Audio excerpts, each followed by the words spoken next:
Hello, it's me, Lodit, at welcome muli sa Simple Recipe. At today, ang ating lulutuin ay ginisang kalabasa with sitaw. Siyempre, sinamahan ko siya ng konting baboy. Ayan, may kapartner pa siyang pritong galunggong. Ang Pinoy kasi mahilig talaga sa partner yan. May partner siya, gulay, tapos isda. Ngayon sa isang pan, ilagay natin yung mantika at yung baboy. At siyempre maglalagay tayo ng salt para may lasa yung baboy. At iluluin lang natin. Hintayin lang natin itong golden brown.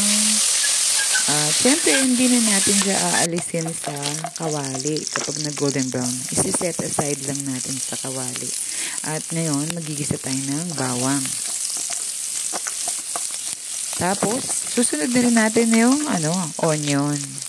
Haluin lang natin para hindi siya masunog.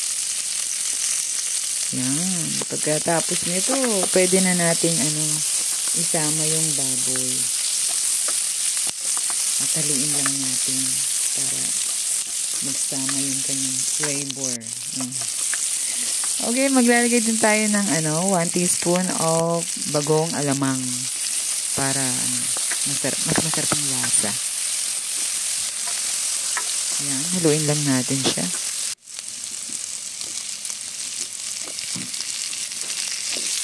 At syempre, lagyan natin yung kalabasa. Lagay tayo ng tubig para habang kumukulo, lalambot na yung kalabasa. Mas nauna yung kalabasa kung nilagay kasi medyo mas matigas to kaysa sa mas matagal siyang maluto kaysa sa sitaw. Ayun, luto na yung ating pritong galunggong. Yan, binabaliktad ko na siya. Alam mo yung mga Pinoy, mahilig talaga sa partner. Kailangan kapag may gulay, may isda. Ayan, medyo malambot na. Lagyan natin yung sitaw. At halu-haluin lang natin para maging pantay ang kanyang lambot. At syempre, hintayin lang natin itong maluto, itong sitaw. Lagay tayo ng seasoning. At syempre, additional na salt para sa lasa. Para siguradong tamang-tama yung lasa ng ating niluluto. Hintayin lang natin maluto ang sitaw.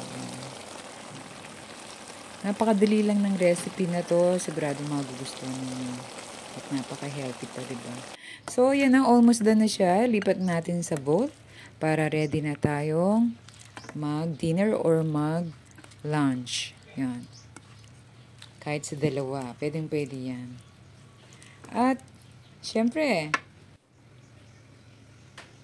napakasarap talaga niyan. Nakikita niyo naman. Wow. At maraming salamat sa panonood at pagsubaybay sa mga recipe ko na niluluto.